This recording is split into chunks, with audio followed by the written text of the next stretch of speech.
Hello friends, welcome to our YouTube channel Japanese BL series Candy Color Paradox के last episode में आपका स्वागत है। एपिसोड के स्टार्टिंग में चीफ एडिटर के सेक्रेटरी को दिखाया जाता है, जो कि कह रहा होता है कि फाइनली अब मैं ये अनाउंस कर रहा हूँ कि उन्होंने के अंडरकवर का जो ऑपरेशन है उसका फल बहुत ज़्यादा बढ़िया आया है और तमुराका के अरेस्ट होने और उसके स्कैम की सारी कहानी का सारा श्रेय मैं उन्होंने को दे रहा हूँ। यहाँ पे उन्होंने सेक्रेटरी को बहुत ही धीरे से थैंक्स बोलता है। तो यहाँ पे सेक्रेटरी उन्होंने से कहता है कि तुम ये बात चेयरफुल होकर कहो, इस तरह से क्यों बोल रहे हो, बहुत ज़्यादा चेयरफुल होकर तुम्हें कहना चाहिए। तो यहाँ पे उन्होंने घूर घूर के काबू को देख रहा होता है और अपने बारे में बता रहा होता है कि मेरा नाम उन्होंने शातोशी है, मैं वीकली दास का एक रिपोर्टर हूँ और ये इंसान ये मेरा पार्टनर था कबुरागी मुतुहार तामुरा, जो कि इस बेसबॉल प्लेयर था। उसके खिलाफ हमें एक लीक मिली थी कि वो एक फ्रॉड और स्कैम कंपनी चला रहा है जो कि रिलेटिव होने का दिखावा करती है और उनसे पैसे ऐंठती है। और मैंने तमुरा को अप्रोच किया और उसके अगेंस्ट स्कूप प्राप्त किया। हमें एक सीन दिखाया जाता है जिसमें काबू उन्होंने से कहता है कि इस बात पर विश्वास करना मेरा बहुत ज्यादा मुश्किल है। तो यहाँ पे उन्होंने कहता है कि किस बात पे, तो यहाँ पे काबू कहता है कि यही कि तुमने स्कूप पाने के लिए किसी इंसान के साथ धोखेबाजी करी है। यहाँ पे उन्होंने कहता है तुम क्या बोल रहे हो। हाँ,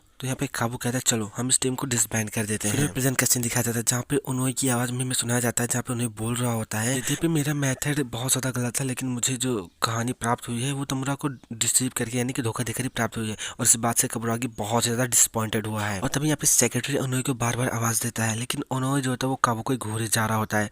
फाइनली उन्होंने उसकी आवाज़ सुनता है और कहता है कि हाँ मैं सुन रहा हूँ। सेक्रेटरी कहता है तो ठीक है, हम किस बात का इंतजार कर रहे हैं उन्होंने, तुम इस टॉपिक पे एक आर्टिकल लिखो। उन्होंने कहता है कि हाँ मैं लिख दूंगा और तभी यहाँ पे कबुरागी चला जाता है बिना उन्होंने को देखे हुए। तो यहाँ पे हमें उन्होंने के मन की बात को बैकग्राउंड म्यूजिक रूप में सुनाया जाता है, जहाँ पे उन्होंने बोल रहा होता है कि अब वो मुझे कम्प्लीटली अवॉइड कर रहा है, यहाँ तक कि मेरे साथ कोई आई कॉन्टेक्ट भी नहीं कर रहा। नेक्स्ट सीन में उन्होंने को दिखाया जाता है जो कि बहुत ज्यादा सैड होकर इन्हीं सब बातों को सोचता हुआ गलियारे से आ रहा होता है। तभी वहाँ पे उसे किसी की आवाज़ सुनाई देती है, तो वहाँ पे रुककर वो उन दोनों की बातें सुनने लगता है। तो यहाँ पे सेक्रेटरी जो होता है वो काबू से कहता है कि मैं पहले तुमसे बात करना चाहता हूँ।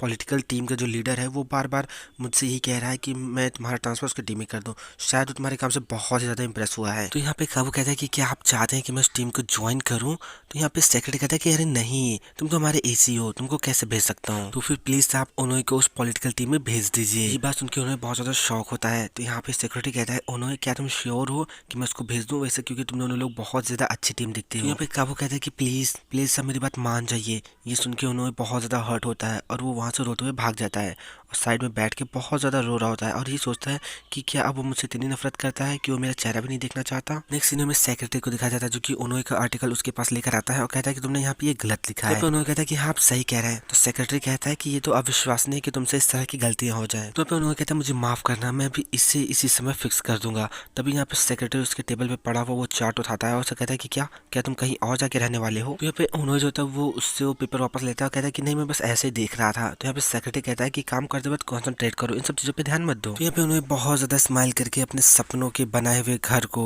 जो कि वो रेंट पे लेने वाला था उसको घूर घूर के देख रहा होता है, जो कि शायद उसको ऐसा लगता है कि वो सच नहीं होने वाला। और ये सब सोच के उन्हें बहुत ज़्यादा सैड हो जाता है और लगभग रोने वाला होता है।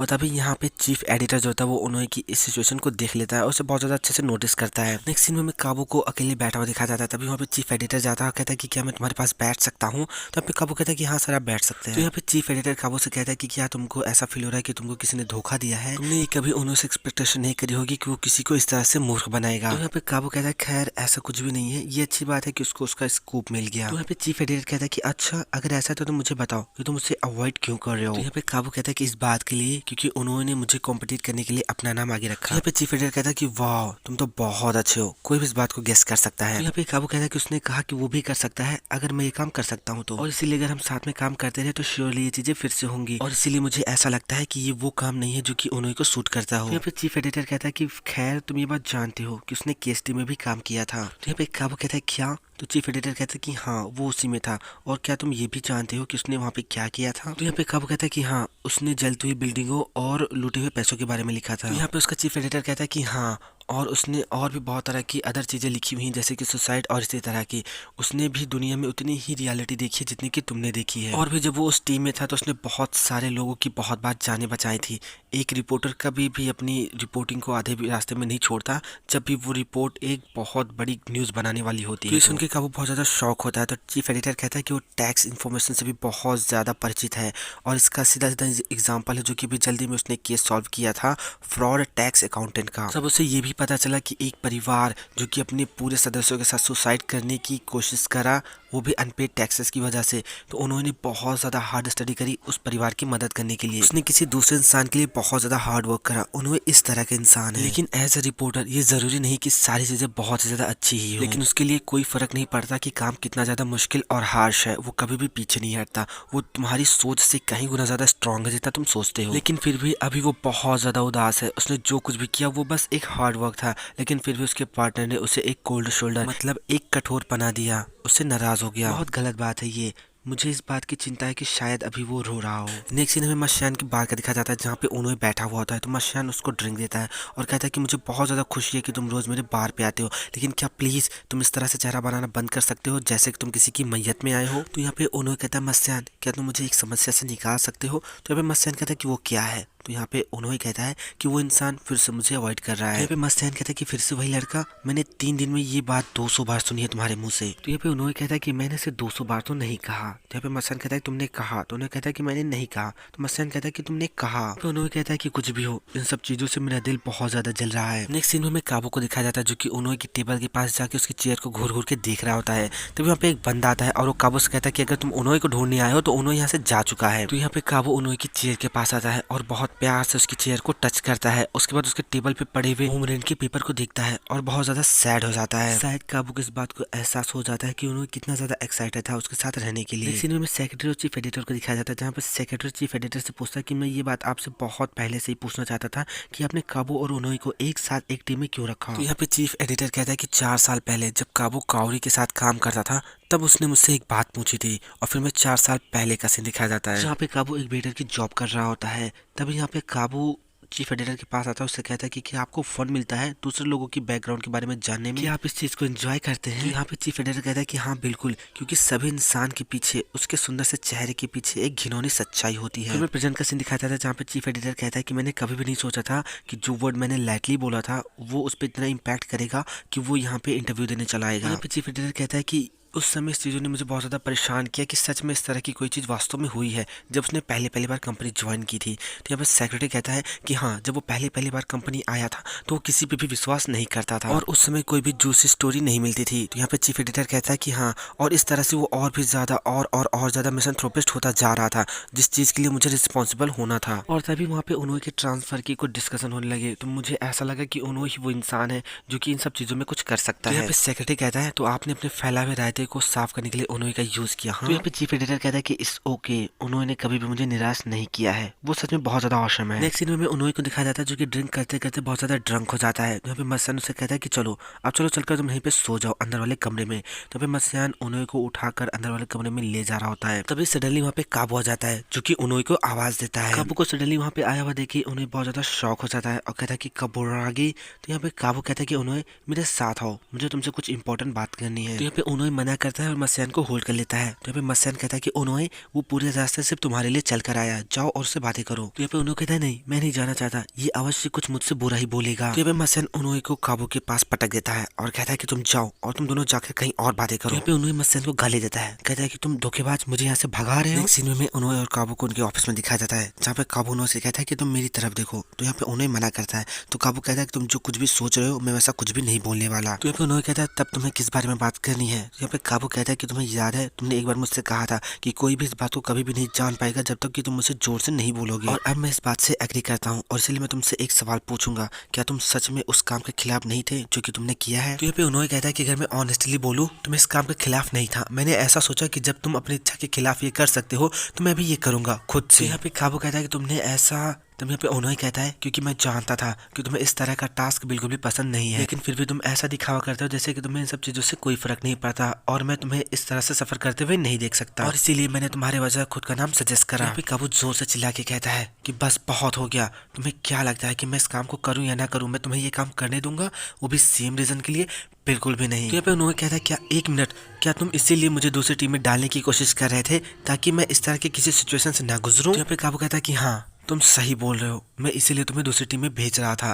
तो ये सुन के ओनोए बहुत ज्यादा रोने लगता है और कहता है तो इसका मतलब ये है कि तुम मुझसे नफरत नहीं करते ना। तो यहाँ पे काबू कहता है कि ओनोए मैंने तुम्हें कभी भी हेट नहीं किया। यहाँ पे ओनोए और ज्यादा रोने लगता है और कहता है कि तुम्हें नहीं पता कि मुझे कितना ज्यादा रिलीफ फील हो रहा है, मुझे बहुत ज्यादा रिलीफ फील हो रहा है ये सुन के। तुम्हें पता है, तुम जानते हो कि मैं कितना ज्यादा परेशान था इन सब चीजों को लेकर। तो ओनोए को ऐसा देख के काबू बहुत ज्यादा जोर से हंसने लगता है। यहाँ पे ओनोए कहता है कि इसमें क्या मजाक है, हाँ ये कोई ऐसी चीज नहीं जिसपे तुम हंसो। तो यहाँ पे काबू हंसते हुए कहता है ये तुम्हारी खुशी के आंसू है ना ओनोए। ऐसा बोल के काबू ओनोए के बहुत ज्यादा करीब आता है और उसके आंसू को पोंछ कर उससे कहता है कि मेरे पास अभी भी कुछ ऐसा है जो कि मैंने तुमसे नहीं पूछा। तो यहाँ पे ओनोए कहता है कि और वो क्या है। तो यहाँ पे काबू कहता है कि तुम मुझे लेके क्या सोचते हो। तो यहाँ पे ओनोए कहता है क्या, मैंने ऐसा सोचा कि तुम जानते हो कि मैं कैसा फील करता हूँ। यहाँ पे काबू कहता है नहीं मैं नहीं जानता, थोड़ा सा भी नहीं जानता मैं। तो यहाँ पे ओनोए कहता है झूठे, मैं जानता हूँ कि तुम सब जानते हो। तो यहाँ पे काबू कहता है कि मैंने तुम्हें पहले ही बताया कि मैं तुम्हें लाइक करता हूँ। तो यहाँ पे ओनोए कहता है बाद में तुमने ये भी कहा था कि तुम्हें ऐसा लगता है। तो यहाँ पे काबू कहता है क्या मैंने ऐसा कहा था, खैर कोई बात नहीं, मैं अपनी वो शब्द वापस लेता हूँ। और यहाँ पे काबू फिर से ओनोए से कहता है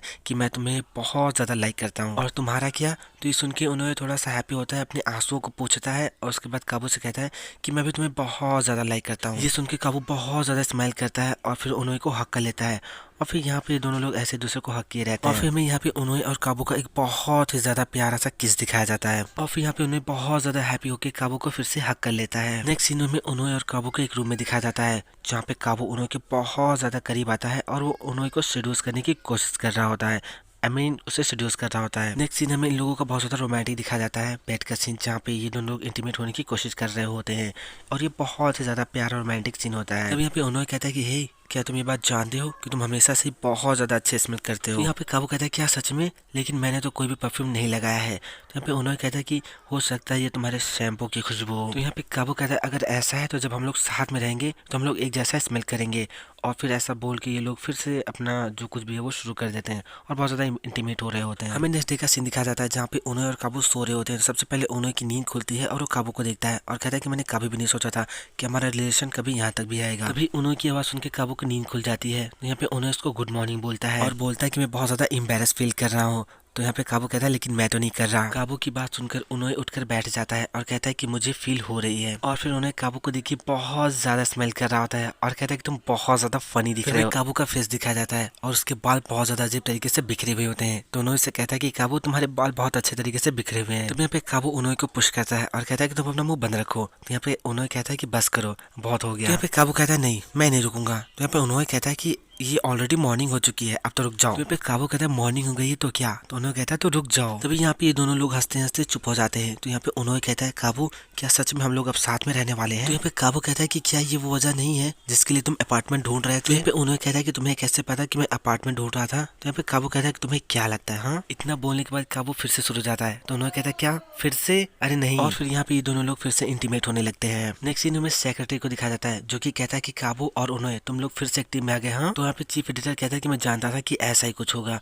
और फिर यहाँ पे काबू और ओनोए को एक नया टास्क दिया जाता है। नेक्स्ट सीन में ओनोए और काबू को सीढ़ियों से उतरते हुए दिखाया जाता है जहाँ पे ओनोए अपने बारे में बता रहा होता है कि मैं बीकली दास का एक रिपोर्टर हूँ और मेरा नाम है ओनोए सातोशी। और ऐसा बोल के ओनोए बस गिरने ही वाला होता है। ओनोए के गिरने के बाद काबू उसके पास आता है और उसे पूछता है क्या तुम ठीक हो। तो उन्हें कहता है कि हाँ मैं ठीक हूँ। तो यहाँ पे काबू बहुत ज्यादा हंस रहा होता है उसकी इस एक्टिविटी पे। और फिर यहाँ पे काबू ओनोए को उठाने के लिए हाथ देता है। तो यहाँ पे ओनोए अपनी आवाज में बताता है कि ये इंसान एक कैमरामैन है, इसका नाम है कबरागो मोतीहार और ये मेरा पार्टनर है, मेरे वर्क का भी और मेरे लाइफ का भी। और फिर यहाँ पे उन्होंने काबू से कहता है कि ये पहली बार है जब हम दोनों ने एक दूसरे का हाथ होल्ड करा है। तो यहाँ पे काबू कहता है कि हाँ तुम सही कह रहे हो। और फिर काबू कहता है कि क्या हम दोनों लोग ऐसे एक दूसरे का हाथ पकड़ के चलेंगे। तो यहाँ पे उन्होंने कहता है क्या तुम पागल हो। तो काबू कहता है कि चलो ऐसे ही चलो। और फिर यहाँ पे काबू उन्होंने को अपने साथ घसीटता हुआ ऐसे ले जाता है। सो फ्रेंड्स ये सीरीज यहीं पे खत्म हो जाती है। फाइनली इस सीरीज की हैप्पी एंडिंग होती है। सो फ्रेंड्स अगर आपको वीडियो पसंद आए तो लाइक कीजिए, हमारे चैनल को सब्सक्राइब कीजिए, हमें कमेंट करके जरूर बताइए कि आपको वीडियो कैसा लगा। मिलते हैं नेक्स्ट वीडियो में।